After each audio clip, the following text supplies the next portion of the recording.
पक्षाचं शिबिर आहे, कुणाही व्यक्तीचं शिबिर नाही।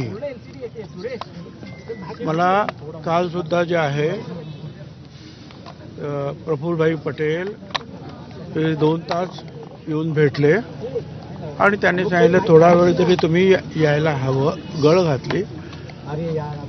प्रांताध्यक्ष तटकरे यांनी सुद्धा फोन करून सांगितले तुम्ही थोडा वेळ तरी यायला पाहिजे, म्हणून मी आलेलो आहे। त्याचा पाहू आता काय करायचं।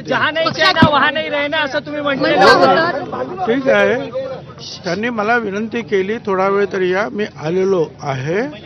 याचा अर्थ सगळ्या गोष्टी काही स्वच्छ झाल्या असा त्याचा अर्थ नाही।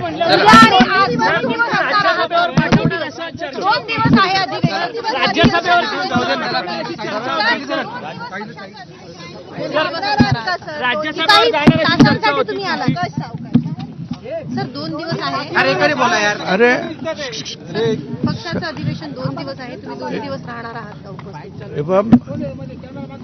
असा कुठलाही प्रस्ताव माझ्याकडे नाही राज्यसभेवर जा किंवा काय। तो जो होता पूर्वीचा मंत्रिपदाची वाटणी करताना तो मी नाकारलेला होता की एवढा सोडून मी कुठे जाऊ शकत नाही। त्यामुळे हे तुमच्या ज्या काही सूचना ज्या आहेत काय या सूचना ह्या चुकीच्या आहेत आणि मला असं वाटतं की तुम्ही सूचना करू नये। साहेब तुम्ही दिल्लीला गेला होतात का मुंबईतून नाशिकला आलात? मी मुंबईहून दिल्लीला नाही गेलो, मी चेन्नईला गेलो होतो।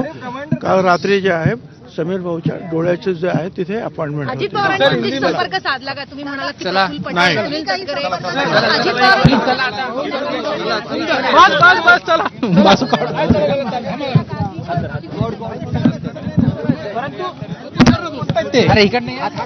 या पुढची वाटचाल कशी असणार आहे? कारण की समता परिषद प्रत्येक गावात समता परिषदेचं काम चालूच राहील।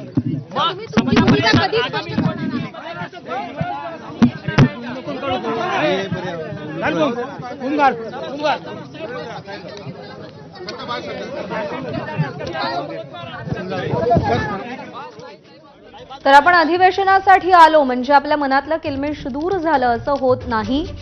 मला प्रफुल्ल पटेल यांनी विनंती केली आणि म्हणूनच आपण या अधिवेशनासाठी उपस्थित राहिल्याचं छगन भुजबळ यांनी नमूद केलेलं आहे।